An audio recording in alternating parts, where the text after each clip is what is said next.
Hello, I'm Jim Miller. I'm here with Terrence Moore. Reggie Turner is on assignment at a game with his kid. The FlipSide starts right now.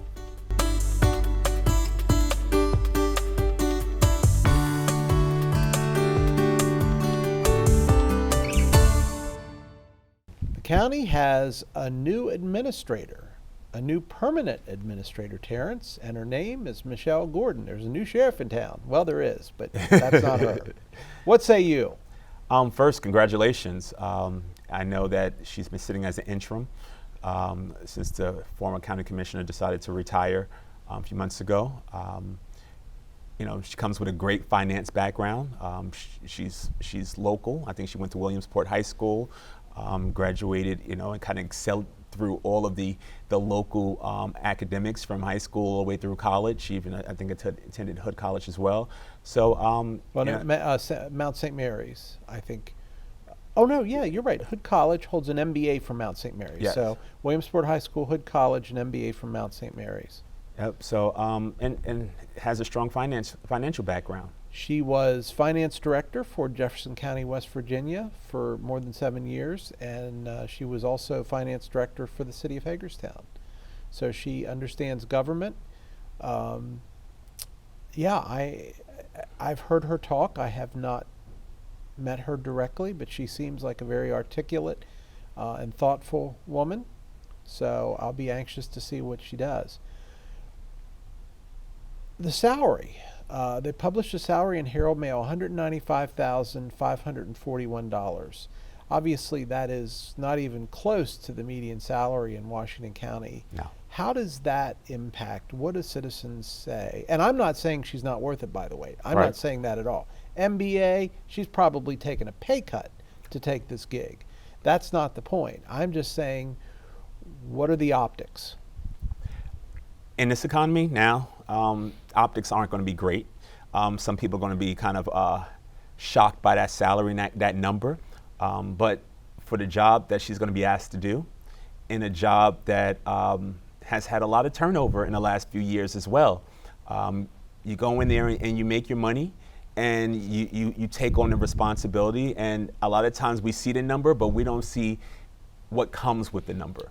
We absolutely do. There's a lot of responsibility, and for being responsible for 100,000 constituents, more than 100,000. There's some burden that comes with that, and as well as managing, the personalities of county commissioners and being at, they differ at times, and that position is one that really holds that together and is governed by that board. So it's a challenge, and I believe that $195,000 is a large salary for this area in this region, but for the work that needs to be done, I think she's going to earn every penny. How does that compare, do we know, with former holders of that particular position? I think incrementally, just kind of looking at the numbers, it's been an increase from each one of the administrators. So the last long-term administrator we had was Greg Murray. Right. And he retired in 2017, I believe. Yes. And then we had Rob Slocum, Yep. who was there a couple of years. And then we had John Martirano, Who came in the end of 2020. that was there a couple of years. Right. And now we're on to Michelle. Yep. So that there's been relatively high turnover. Do we know? Obviously, Greg retired. He was a long-term person in that seat. John Martirano retired. Yep. And he had served the county as attorney, Yep. right, prior to serving as administrator. Rob Slocum, I think that probably just wasn't the job he thought it was, and maybe he wasn't the leader that the. I believe he had some planning background, right? He absolutely did, and Right. he served the county prior to taking the position of county administrator. And I'll play devil's advocate here as well, in an employment standpoint, in a leadership standpoint. I've worked with organizations that are looking to hire an executive director, which is similar to what this role is. You're kind of the executive director running the organization governed by a board, or a CEO that's governed by a board.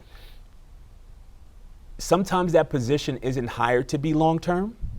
You hire for the need and the expertise at that time, and as the environment shifts, you may no longer be ideal for that position. But at the time you were hired, you were the right person for the job and who needed to step into that role. And you can see that sometimes in turnover. Also, you can see some longevity of individuals that like to kind of adapt long term.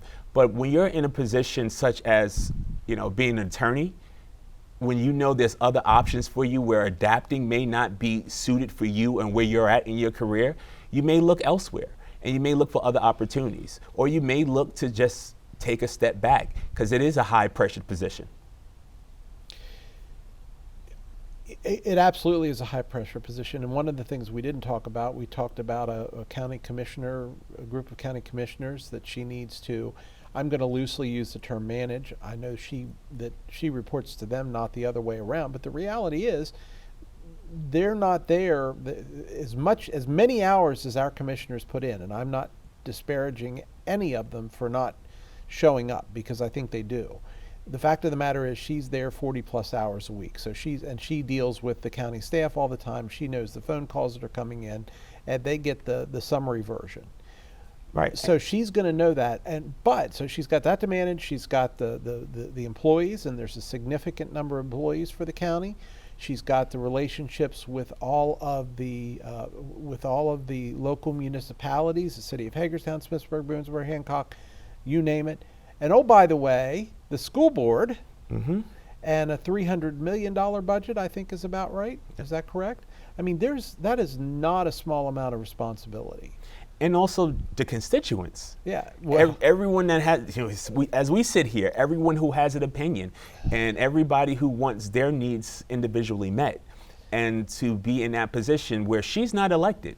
Right. The county commissioners are the ones who are elected to speak on behalf of the constituents, as well as to be governing over the county.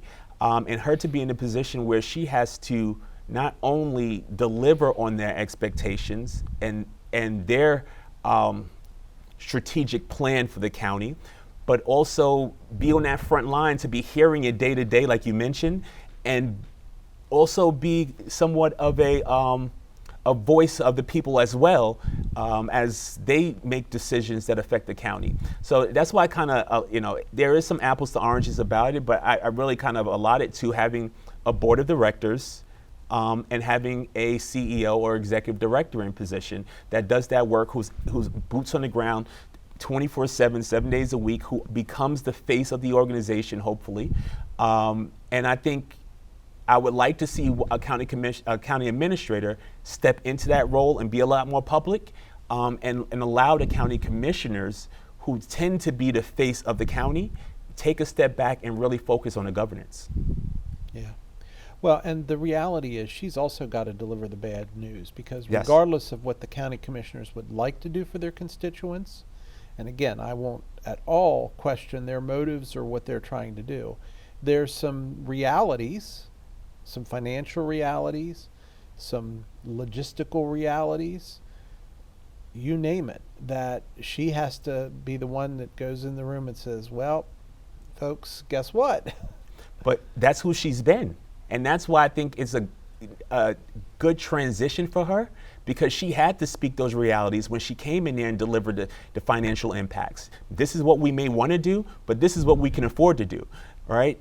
Here are our obligations financially. And I think there's a huge transition happening in government across the board now, as we transition out of the ARPA money and the funding that was coming down from a federal standpoint, and deal with more realistic budgets to really govern over the other communities. Where do you think, and I want to get more into to her and her responsibilities, but where does county home rule come into this? This is a concept that was popular at least twice in our history, and it's kind of disappeared for a while. I know Leroy Myers, a former delegate, a former commissioner, was very hot on the idea, and others were. We're one of the few counties in Maryland, as I understand it, that doesn't have county home rule. Is that something we need to revisit? Give me a little bit more. What is county home rule? County home rule, well, regardless of the power of the county, there's two types of government. And I'm not the vade mecum on county home rule or a commissioner form of government, but you either have a commissioner form or you have a county home rule charter government. Okay. Right? So the city of Hagerstown is a chartered government, right? The Washington County is one of the few that is still a commissioner-led government. Mm-hmm. What that means to us is that there are things that we have to get the state delegations, the state delegates, the state legislatures blessing on before we can do. We don't have total autonomy Right. to operate. That would only come under the home rule type of scenario. Understood. I think it's pros and cons no matter what. I think there's a benefits of checks and balances to ensure that you're making decisions that's in the best interest of the greater good, and to have that government interaction, I always think is positive. Whether it's the city speaking with the county or the county working with our delegation, you collectively want them to have a voice and hopefully be speaking for the majority. But I can't see any of our constitution of the commission changing anytime soon. I think that's something that has been believed to work, and I don't see anyone really pushing back to make any changes. But we are in a minority in Maryland, as I understand it. I think there may be 2 or 3 counties that Mm-hmm. are still not charter home rule. So It's interesting. It'll be interesting to see what happens. You mentioned about the appropriate person for the time. You have a saying about our economy. What is that saying again? Winter is coming. Do we still think winter is coming, Terrence? No, winter is here. Winter is here. Winter's here. Winter Okay. is here. And I think depending on the region you're in, you're feeling a lot more than some others. I think there's a constraint coming on our economy right now that many are already feeling and some are preparing for. I think we just shared the article last night when we were speaking in Messenger that you see some of the big name box stores, like the Lowe's and others that are really, and Macy's, that are reporting that people aren't coming into the stores and buying anymore.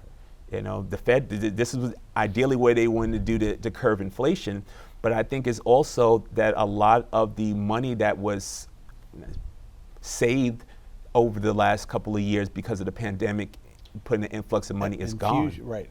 We had that infusion of cash from the federal government, which made us cash rich. Yes. Cash flush for a period of time. But you're right, that's going up. And we'll talk in the Fast Five segment about Governor Moore's comments recently Mm-hmm. about a new season of challenges, Absolutely. as he calls it. Her financial background, you would think, would put her in a very good position to help weather that storm. And I don't know that it's all financial, because I know some CPAs that would give you advice that financially is sound, but common sense wise doesn't necessarily make sense. But you would hope that her combination of her financial background as well as her MBA and some of the other relevant experience would put her in a good position to deal with that. And she's been in that position through different ebbs and flows of the economy as well. So hopefully experience also lends to that. And as you mentioned, just because you're in finance, there's people in finance who just know the numbers, and there's people in finance who knows how to maneuver the numbers. Right. And how to make the numbers work. Right, and have a strategic mindset of doing so. And you hope her experience lends to that, and for her to be able to kind of put that into play and have an understanding and not have to come into the job and really learn where they are at financially or the history of their financial decisions, that she can come in there and execute on the larger governance strategy of the commissioners, knowing the financial numbers. There are a number of business leaders that I've talked to in my career that said there's 2 ways to impact the bottom line. You either raise revenue or you decrease expenses. Well, that's not always true, because the other major part, the third leg of that triangle, is efficiency. If you can find a way to do things better, faster, cheaper, pick 2, by the way, not 3, you can have an impact on that, and it may cause attrition over time in terms of the workforce. Right. But some of the technology changes that we see coming down the road, and in the technology business, some of the things that I see other county governments, other local governments implementing, they're force multipliers in terms of what they can do with their money. And that's one of the areas, I don't know where her technology background is, but as I look, when I go into the county system to pay my water bill every quarter, it is not good. Right. Right. And it's about recruiting talent.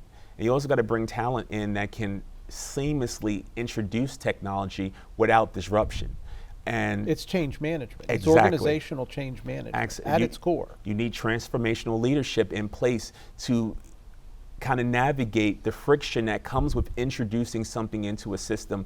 And the more archaic your technology is, the harder it is to implement newer technology and get people to adapt to that as well, and deal with that friction. There's friction that comes from employees learning to adopt and use that same technology, as well as your clients or your end users that are coming in and touching that technology as well. And you have to be respectful of that and help them along their way. And build a strategy to inform, educate, and help people to adapt. At times, using parallel systems, which becomes convoluted if you stay in it too long. But those are the kind of things that you have to bring in people who know that and who can do that, and recognize that if that's not your strength, somebody else may be strong in that case, and you need to bring them in to support you. And I think that's something that's an opportunity. And on top of that is a reduction of waste. Is another way you can look at things as well, is where are you wasting time? Where are we wasting money? And how do we become more efficient by reducing some of that waste and really doing things because it's always been done that way? Funding things because we've always funded it that way. And those are some of the difficult decisions that you really have to take on and really be able to speak to that and get people to buy in. The view is always pretty good from the cheap seats, and Absolutely. we certainly sit in the cheap seats. Well, I pay taxes. My seat's not cheap. Well, I do too. So the reality is, though, we have a lot to be proud of in this county, and Absolutely. I don't want to lose sight of that. No, and absolutely. She's coming into a very important position in a county that has traditionally been very financially conservative. That shows in our bond ratings. It shows in the things that we do. Sometimes I think maybe we're a little too conservative, and I say that as a conservative kind of guy. Right.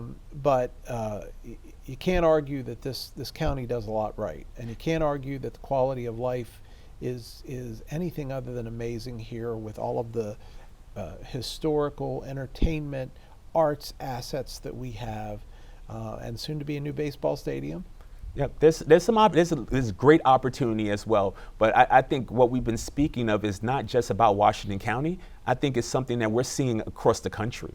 I think we're a microcosm of what we're seeing at the state level and nationally as well. So I hope we don't calling it out as we're pointing to issues that Washington County is just having, but we're just one of many counties within many states that really are dealing with this change, and also finding strong, diligent leaders as we transition as well in our employment generationally, and how do we make that transition? Well, I mentioned, I teased the baseball stadium, and we're going to come back and talk about that, not in the context of the baseball stadium, but watch out, because the cultural trail appears to be taking a little bit of a backseat to the new stadium build. Stay with us. When we come back, we'll have those stories.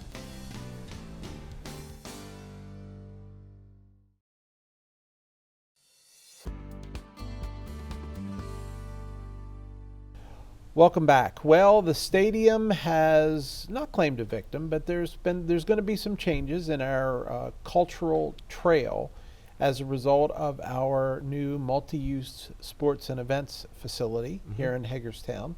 Some of the citizens I've seen on Facebook have been concerned about that.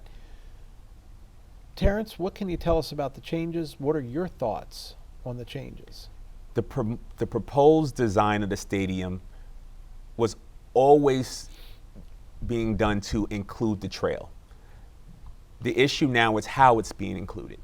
And it's one of those things where there's no perfect design.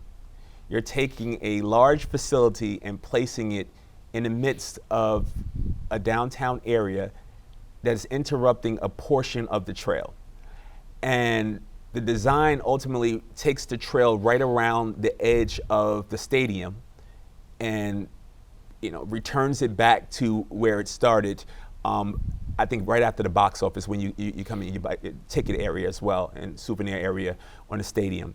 So it was mainly an opportunity for when there were days where the game was coming, like you can kind of walk by the energy that was feeding out of the stadium and be a part of the activity that was happening. It was to bring the trail into the activity that the stadium may be bringing, or an event that's going to happen there, or a concert. And I think we keep saying baseball, but there are other events that are planned to be held there, concerts and things like that. Yeah, I took some issue, not to get off on a tangent, but I took some issue with an article I saw somewhere. It wasn't in the Herald Mail, but it was somewhere where they said Hagerstown doesn't understand that baseball stadiums don't bring additional traffic downtown.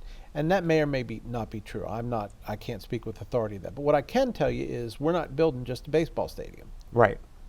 Right. And it's a multi-use event and center and stadium, right? That was the whole change in that direction in education that happened a few years ago as they were still trying to push for the stadium, because that's the selling point. Baseball isn't for everyone. And the main thing is it will bring traffic, games will happen, you'll have a draw in the crowd, but the festivals, the concerts, those are some of the things that are going to bring a big draw that may really benefit the trail. Maybe not as much as some may see baseball, but it's no design that's going to make everyone happy.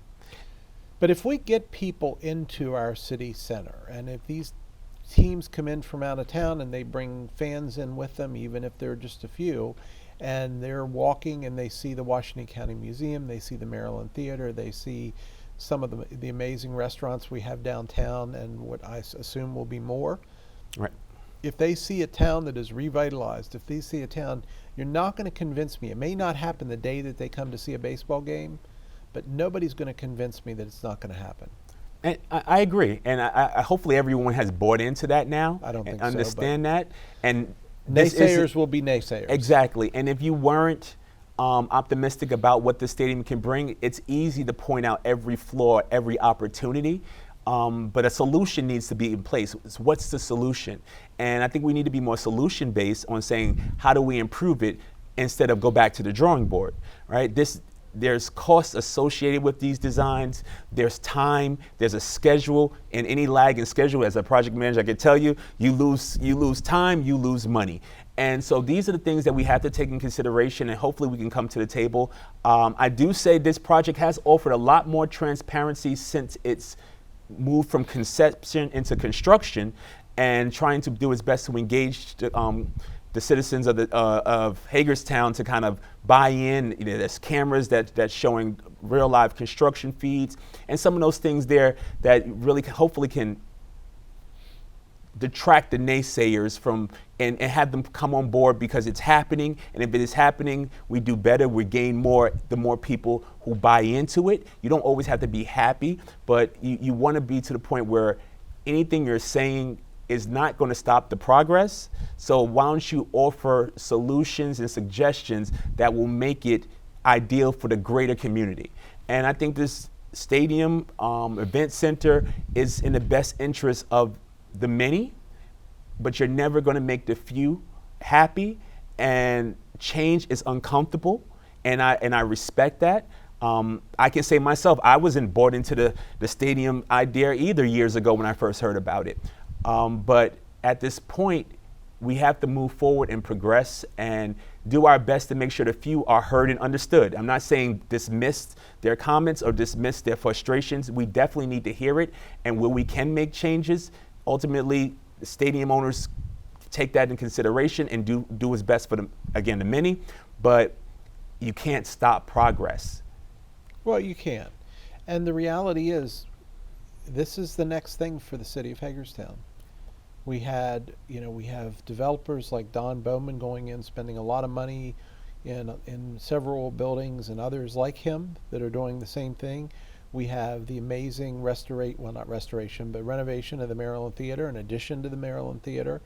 This is next. We're explorers. We We need to test the waters. We need to continue to build. And I would like to see more focus as well on some of the great things that are happening on the trail, with the Clara Barton statue being built as we speak.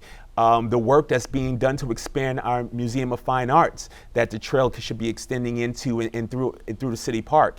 The extension of the trail possibly further north down the historic Jonathan Street and into the north end to connect the city as one. So I think there's so many opportunities where we can focus on development, growth, and expansion instead of redoing what's already been done. Well, I think you're right, and to a point you made early on in this discussion, I think one of the important things in my mind for the city to do to continue to bring people on board is to be transparent. And I agree with you 100%. I think since the decision has been made, we've seen a lot more transparency. We see the team owners for the baseball side of the stadium. Mm-hmm. We see them starting to market, and I know there was a big hubbub about the name, and some love it and some hate it. I don't hate it. I don't love it. I think it's cool. And you know, in 2 years it's like when the Redskins became the Commanders. How much do you hear about that now? It's a change issue. People don't like change. Well, I have to deal with Turner a lot, so I hear about that still a lot. But yeah, absolutely, people are going to deal with change, and everybody has to understand that it's going to be their time in the spotlight for change. Just a few months ago, when the city rolled out their new logo, how was that received publicly, right? And now, no one cares, right? What did people in this Say Show about it, myself included? Right, and we adapted to it, right? You don't have to like it. I still don't like it. Right, but it's not going to stop your day and stop your progress and your hopes that the city continues to progress and bring in more and more events downtown. So, you're not going to be able to please everyone, and as sometimes you're on the other end of that, and you're not going to be able to be pleased. Well, that's true. And hopefully our council can continue to be representatives of the many voices and do a good job of helping to buffer and bring along some of those that are having some uncomfortable feelings about what this change is going to be like to their day in, day out. Well, and I know there are people that live just around the stadium who are also concerned, and I think there are valid concerns. And I hope the city will be equally transparent with them. Their life is going to change. Absolutely. It is, absolutely. And I know a lot of those are apartment buildings, but it's an opportunity for those building owners to maybe up the game. Right, but you need to be respectful for them as well, because they were native to that area and that community, and you don't want to have a suck it up or get out attitude, or even not. For them to feel that way. So we got to be mindful of that as well. But again, people felt the same way about the cultural trail when it was first put into place, and the mural that was actually put into place. So it's just a cycle of getting people to adapt to change. And the baseball stadium had its naysayers during concept, now construction, and well past opening day is going to have the same people or new people that find something different to complain about. And by the way, I am going to announce right now that on September 6th, David Blankstone, the general manager of the Flying Boxcars, will join us on the FlipSide to talk about the baseball team and what the plans are. So that is going to be must-see TV in my view. Hope he brings me a birthday present. Like what? I don't care. Bring me a jersey. My birthday's September 6th. You're going to be on this show? Bring me something. Bring you okay. Because they're going to announce the new logo soon as well. That's coming out. So yes, they are. I love a piece of logo merchandise. There you go. Okay, very good. All right. Well, that's all the time we have on that one. Let's move on. So, Terrence, here's the riddle for the day. Okay. How are presidential debates sometimes like card games? You got me. Sometimes they have no Trump. And Donald Trump, it appears, is not going to be in the first presidential debate. We'll talk about that when we return. Stay with us, please.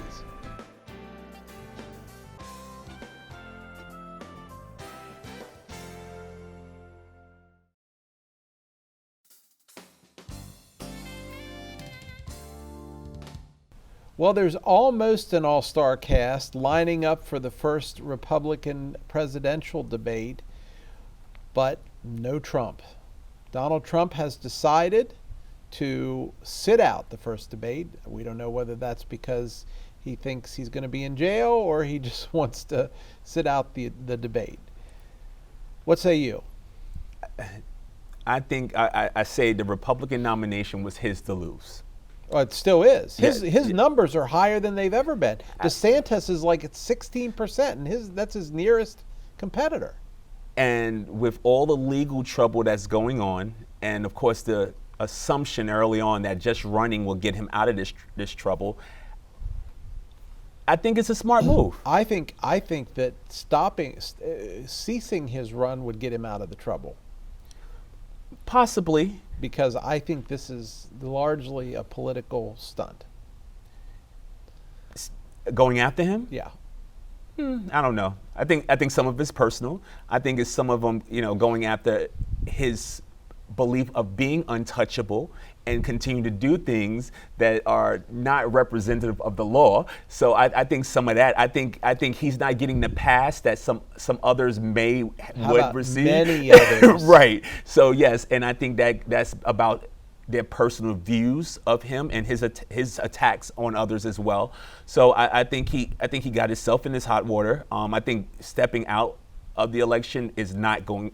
No, I think there's a lot of organizations and individuals that want to see him behind bars. Oh, there absolutely are.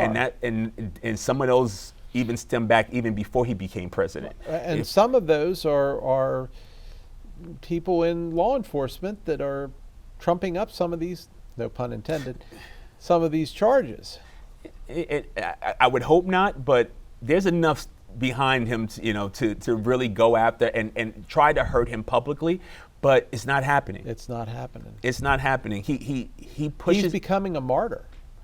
Absolutely, and that was the issue. And I said it on the show at one time before, like it's a lose-lose situation, all right? No matter what, if you get him, he's a martyr, right? If you don't, he's a victor, right? So either way, he walks out. He may be both before it's all over with. To some people, but I think it's less about the Democrats and others. I think it's his own party that's really concerned about him moving out of the way. Like, is him not showing up to the debate is what if I was a Republican candidate, that's what I want. I don't want him here. He's a distraction. He's going to overshadow, and we truly don't want him back in office, right? So for the party's sake, it was the best case scenario. Well, but see, I'm not sure the whole party feels that way. I'm not sure. I mean, clearly the man has a significant following, far greater than I ever thought was possible after some of the incidents that happened at the end of his term. I thought he would fold up like a cheap chair. Well, guess what? I was dead wrong on that one. Oh, I knew he wouldn't. From the day I heard, as a New Yorker growing up, and the Trump headlines just constantly rolling, he's never been the kind of person that was going to fold up. Innocent, guilty, no matter what. He is not going to. You're going to have to take him down, and I think that's what has become the mindset of the pressing legal issues that are going towards him, as well as others. We see the news about Rudy Giuliani happening as well. So there's some there, right? But you're not getting the pass that you ultimately assume he would as a former president, and nor should he. No one should be above the law, right? But I really believe, as far as him not being in this debate, it's the best thing for the other candidates to really voice. And there is also a large percentage of the Republican Party that do not want him back in office. And I'm not sure if the country wants another Donald Trump campaign going into this presidential season and a President Biden as his opposition. It's because honestly, and here's my point here as well, that Biden is not on strong foundation to win this election and keep his seat. Well, we haven't even started on that one because that's a whole nother segment, but we may go there. But let me just give you some numbers. As of 2 days ago, Trump 52.1%, DeSantis 15.2%, Ramaswamy 9.7, Pence 4.3, Scott 3.6, Haley 3.4, Christie 3.3, Hutchinson 0.7, Burgum 0.4, Hurd 0.3, Suarez 0.3. Those are not good numbers for any. So clearly, and I don't know. I don't know what this was, an ABC News poll. Right. Those are not good numbers if your name doesn't end in Trump. No, no, and again, I believe there's a lot of what he's learned is popularity trumps a good political agenda, right? Right, and he is running on popularity. He is running on name recognition. He is running, he's always catered to the fears of others, and with the shift in the economy happening and so much unknown happening across the country and the world, it's prime for someone like Trump to come in with his mass appeal. And I don't need to go to debates when I have rallies. Why do I have to get into the debate and hurt myself, right, when I already have 51% of the of those who want to see me as a Republican nominee? Why would I even put myself in that position? I'm better staying out of sight as the martyr and cherry picking my events to my fans. He's not trying to win any votes at this point in time. He's just trying to make that 51% happy. And a debate's not going to do it. No, it's definitely not. I don't know whether the poll that I quoted, I don't know whether that was registered voters, likely voters, or what. But that would be an interesting stat to have, which they didn't suggest. So who is in the debate? DeSantis, former Vice President Mike Pence. By the way, I think he has no shot. Mike Pence? Yeah. Oh, no. Businessman Vivek Ramaswamy, no shot. Tim Scott, maybe. Nikki Haley, no. Okay, I'm going to say maybe. Doug Burgum, North Dakota governor, former North Dakota governor Doug Burgum, maybe. Arkansas Governor Asa Hutchinson, not so much. Chris Christie, I think, lost it in the last election. He's done. Yeah, no. Cancel Christmas. Too many memes. Yeah, exactly. Yeah. Exactly. So, the only thing we don't know at this point is what they're going to say in this debate, right? That remains a mystery. I can probably, I'm about 70% sure everything they say will be targeted at the former president. Everything they say is going to be an attack at the current president and the former president. And they're doing that to hopefully gain some ground. And that's why him not being there is belief in their benefit, because if he was there, he will dominate all conversation, and there will be no way for them to call out what they need people to see about him to make themselves look like a stronger candidate. So, and he's going to be okay with that. And you know what he's going to do? I can guarantee you it's not going to be a week later before he's out somewhere publicly responding to everything that's said in the debate without having anybody to debate him. It won't take a week. The debate's tonight at 9, right? Right. Today is Wednesday, the 23rd. The debate's tonight at 9. I expect that on the air at 10:30 probably. Oh, yeah. But I'll tie it to Labor Day maybe if Exactly. he strings it out. Who knows? So it'll be interesting. One of the more savvy debate coaches that I guess runs the circuit said the interesting question tonight is not only how the debate will look absent Trump, but how it will impact, his absence will impact the others that are debating. He calls it the elephant not in the room. I agree. I guarantee you viewership is going to be down. Oh, yeah. Because Trump is live entertainment. And people tune in, whether they like him or hate him. because they want to see what he's going to say.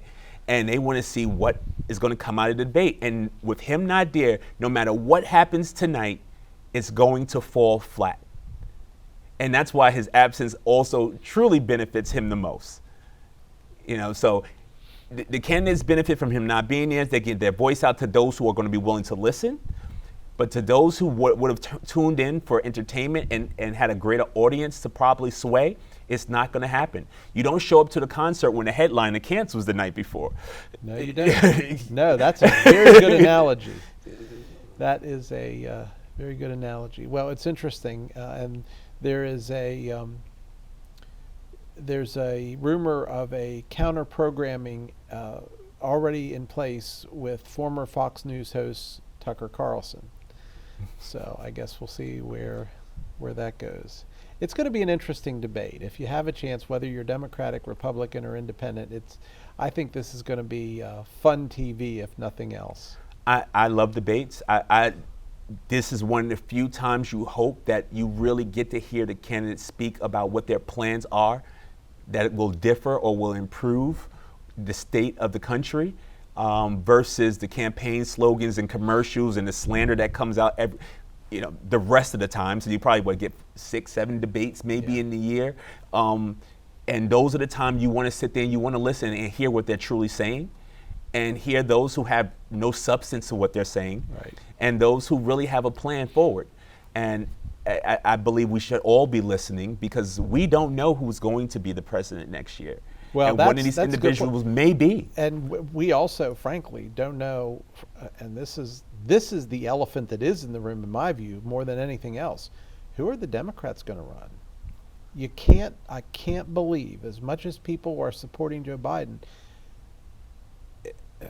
they can't. They can't. There was one option, was for him to step down and for the vice president to step up. That was the only play. But she is universally disliked. Hey, well, absolutely. She and her word salads and all of that. I mean, she just is universally, she appeals to no one. I disagree that she appeals to no one. I just think her base is lackluster. Let's say that her base is lackluster. I think she has, and I think because being a vice president, sometimes you mute yourself to prop up the president, and this it's guy not needs working. a lot of propping. It's not being executed at the way for him to come in and dominantly come in for a second term, and you got to be able to tote some big wins. And he's taken some blows in everything he's tried to push forward and not executed, and people are going to remember those big headlines. There's been some wins, a lot of wins, that people won't see those bullet points. They're going to see the big headlines, the Supreme Court decisions, the failures, and unfortunately the bloopers that are going to be run over and over. And for me, it's a much more basic level. The health issues. I mean, say what you want. These were the two oldest candidates last time they ran. I know. But he is not getting better. And it's sad. Father Time is undefeated. Yes, it is. Right? And he's been in some of the most. Death is the one fair thing in life. Everybody gets it. That's it. And he's been in this high stress roles for the majority of his life. And that sooner or later you're not going to be batting 1,000, right? So you really, there is going to be some tapering off, and I just think that and that perception. I believe if he was his age and was sharp as people expect him to be, and also because he was such a vibrant, boisterous individual, it looks like a big decline sometimes. So that hurts him as well. And we can't really test him to kind of see, where he's at as far as being fit for the job mentally.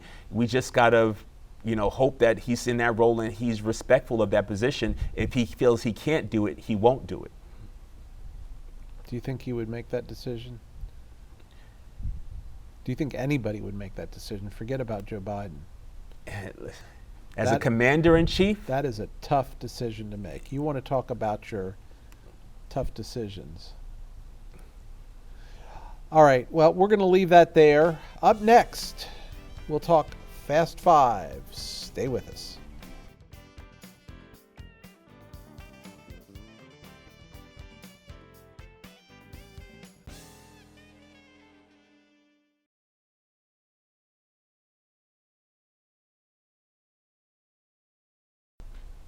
Two hosts, five topics, 10 minutes maybe? Welcome to Fast Five. Let's get started. Middle-aged U.S. adults are binge drinking and using marijuana at record levels. This is according to a new research study from the University of Michigan. What say you? Not surprised. During the pandemic, we've seen those numbers go up drastically no matter what. And I don't think they're going to taper off anytime soon. As far as tracking the use of marijuana, we're able to see that a little bit more with legalization across the country. So that, of course, is going to show an increase in those numbers.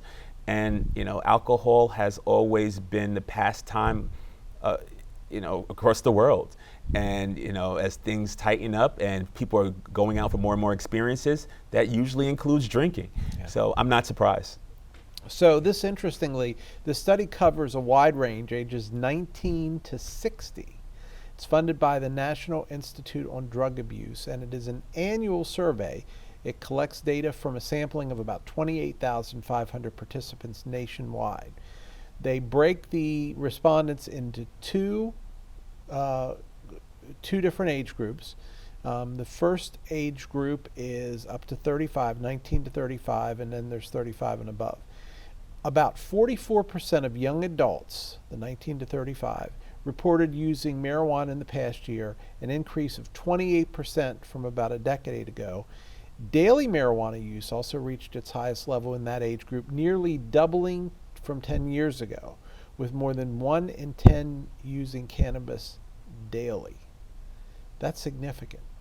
Well, again, that first range moves to be the second range, right? So the second range, and they are the second range that are raising a generation behind them that makes it more acceptable and breaks down the tabooness of marijuana. So it's just a natural progression. And then those who are reporting that they're using, who unfortunately were probably using before they became the legal age to consume marijuana, and in the state of Maryland being 21, but I think all that is a natural progression, and also seeing the stigma of people who are honest and admitting to use marijuana a lot more as well because of the legalization. Legal, right? Yes. Yeah. For adults age 35 and above, marijuana use has more than doubled in 10 years. With 10 years ago, with 28% reporting having used the drug. That's significant as well. Young and middle-aged adult groups are using hallucinogens such as LSD, MDMA, mescaline, mushrooms, psilocybin, and PCP at a significantly higher rate compared to 10 years ago. Among ages 19 to 30, 8% reported using hallucinogen, those things. Yeah. And in the past year, 4% of adults 35 to 50 reported use. I think that's also significant. It is, and I think it's less of a story of marijuana, which kind of catches the headlines, and is more of a story of escape and looking for alternatives to even prescription medicine as well. I would love to see what the use of prescription medicine looks like, amongst those ages as well. So I think there's so many different reasons why people use, but ultimately it is a healing, whether mentally, physically, or emotionally, whether that's right, wrong, or indifferent of why you're using, or it becomes abuse. And abuse is where we should really be concerned. Wow. And I'm going to say the word hallucinogens just because I want to prove to you, me, and the studio audience that I can say that. Next measurement was nicotine, and vaping has nearly doubled in the past 5 years, which I thought was interesting, from 14% in 2017 to 24% in 2022. And binge drinking in the middle-age group has reached its highest levels in 2022 at 29%. Compared to 25% in 2017. So 29% of middle-aged people report that they binge drink. And what defines binge drinking? Because sometimes I fill out those forms and they be asking me, do you have 1 or 2 drinks a week, 3 or 4 drinks a week? And I feel like I may be extreme based on what those forms say or what they really consider as a binge drinker, or to a degree of, what that actually looks like. Going through a bottle of wine, is that binge drinking? Yeah. I'm when not sure. when the serving is 4 ounces maybe, and then you finish off a bottle of wine By yourself? Exactly. How do you characterize that? I don't know. Wine, maybe not. A bottle of vodka, probably. Depends on your size. Well, that's okay. But again, I don't think we condone any abuse of any kind of substance. But again, I think ultimately, if I had underlining, there's a coping happening across the country. And some people just want to pour a shot of tequila, Sheila, right? There you go. Isn't that the way the song goes? All right. 911 call problems in Washington County have been fixed. This is a scary thing, this whole 911. You don't think about the fact that the 911 is a technology center that can go down. Luckily, our county, as others have a backup plan, which is great. And apparently the backup plan, I won't say it worked flawlessly, but it worked as well as you could potentially want to have a backup plan work. The lines were down for some period of time just a couple of days ago, and they are back up now. Interestingly, it appeared to affect cellular carriers who were dialing in more than it affected landlines. And there were other counties, Maryland counties, that were experiencing 911 issues as well. What say you?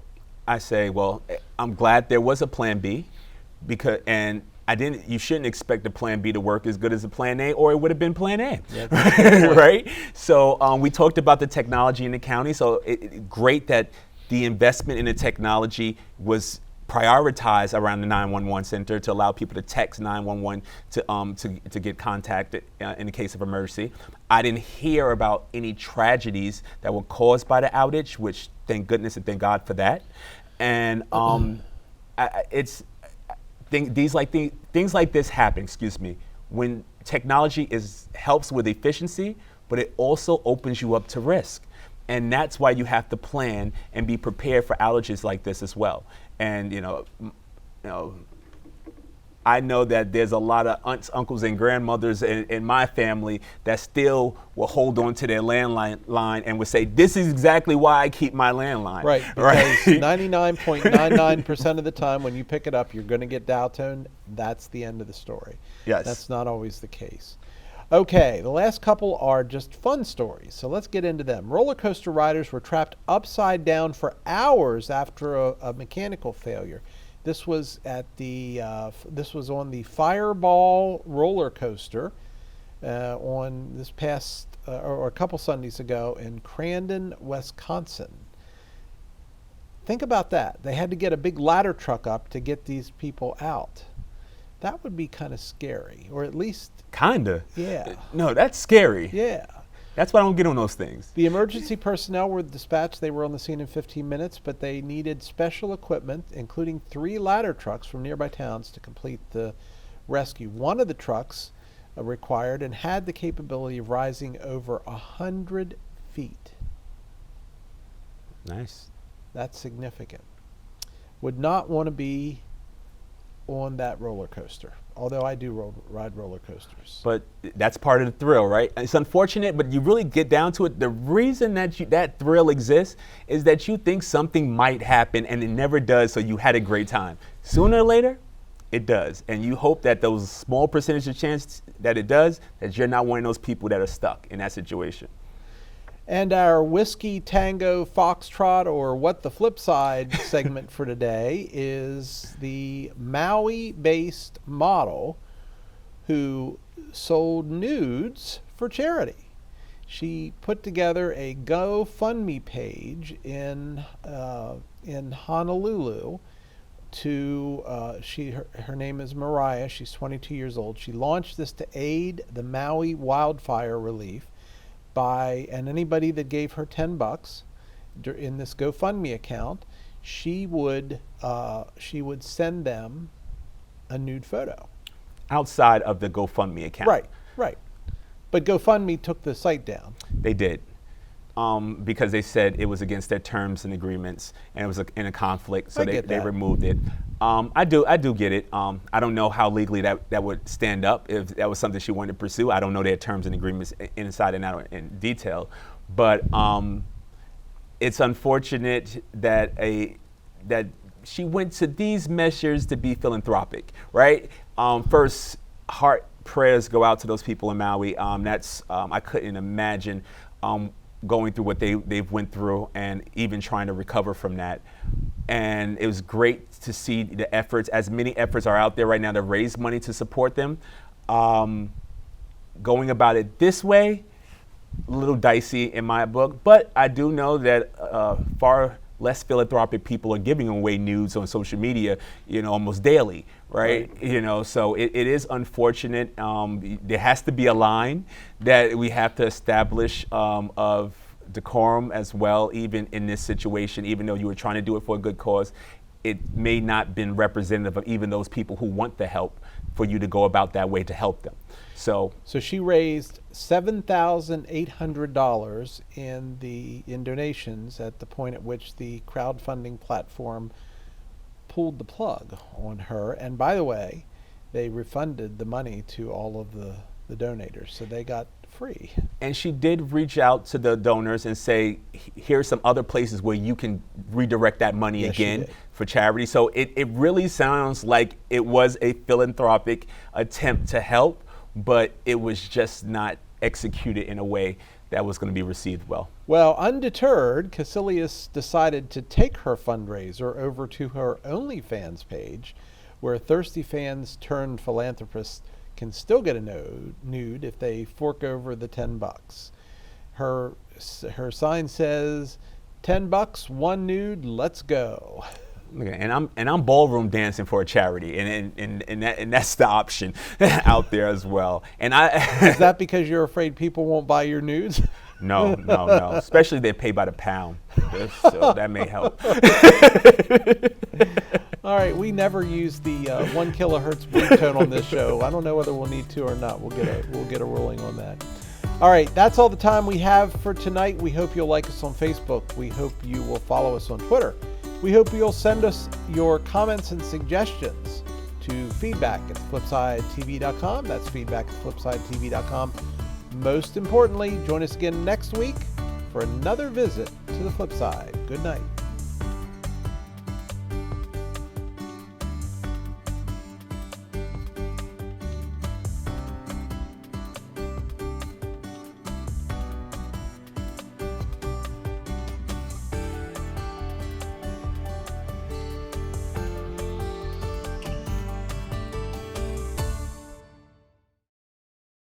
It's all good, baby. Is it really all good?